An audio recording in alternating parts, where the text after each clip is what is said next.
নমস্কার, তোমরা সকলে কেমন আছো? আমি তো বেশ ভালো আছি। শুভ সকাল সকলকে। তো এই যে দুই ব্যক্তিকে দেখতে পাচ্ছ, আমার ননদ আর আমার ননদের বর, মানে দাদা ভাই, আমাকে সকাল সকাল ডাকতে চলে এসেছে। কেন? কারণ কি, আমাকে নাকি বাজারে যেতে হবে তাদের সাথে। তো প্রথমেই আমরা মাছ বাজারে চলে এসেছি। মাছ বাজারে এসে বিভিন্ন ধরনের মাছ দেখে মাছ বাজারের চক্কর ৩-৪ বার কেটে আমরা ডিসাইড করতে পারছিলাম না যে আমরা কী মাছ নেব। না, একটা ডিসাইডেড ছিল যে আমরা চিংড়ি মাছটা নেব। এই যে দেখো, এখানে আমরা কুচো চিংড়ি নিয়ে ফেলেছি, কারণ কি আমরা কাঁঠাল চিংড়ি করব।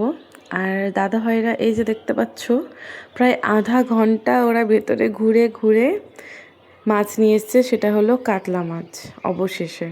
আর কাতলা মাছের তেল কাটা চচ্চড়ি করবো যেহেতু, ওই সব নিয়ে এসেছিলো। যাই হোক, তারপরে এই যেখানে পাকা বেল দেখো কত সুন্দর। আর যেহেতু কাটা চচ্চড়ি করব, তার জন্য কয়েকটা জিনিস নিতে হতো।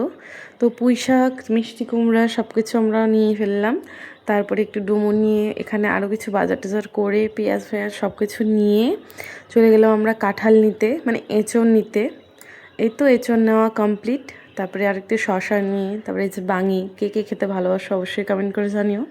তারপরে চলে আসলাম বাড়ি এসে তো আমি রান্নাবান্না সেরে, স্নান সেরে সব কিছু গুছিয়ে নিয়ে তারপরে যাব ওই বাড়ি, মানে আমাদের পুরনো বাড়ি। যাই হোক, তো এই যে আমরা পৌঁছে গেছি। আমি গিয়ে ওখানে রান্নাবান্না শুরুও করে দিয়েছি।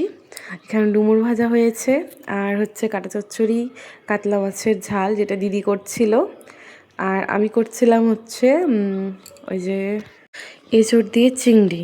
যাই হোক, তারপরে দেখছি কুলফিওয়ালা আসছে, আর এই কুলফি খেতে কিন্তু আমার ভীষণ ভালো লাগে।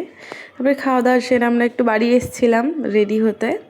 তারপরে রিওকে একটু আদর করে বেরিয়ে পড়লাম। আর আজকে বেরোচ্ছি আমরা সবাই মিলে, মানে আমার 2-3 ননদ, তারপরে আমার একটা দিদি, যাই হোক, তো দাদা ভাই, আমরা সবাই মিলে শপিংয়ে বেরিয়েছিলাম। তবে যা হোক করে শপিং টপিং করে তারপরে চলে যাচ্ছি আবার আমাদের পুরনো বাড়িতে। আর এই যে মুখগুলো দেখছো, এদের ভালো করে চিনে রাখো মোটামুটি করে, এরা আমার প্রত্যেকটা ব্লগেই আসবে। তো ভিডিওটি কেমন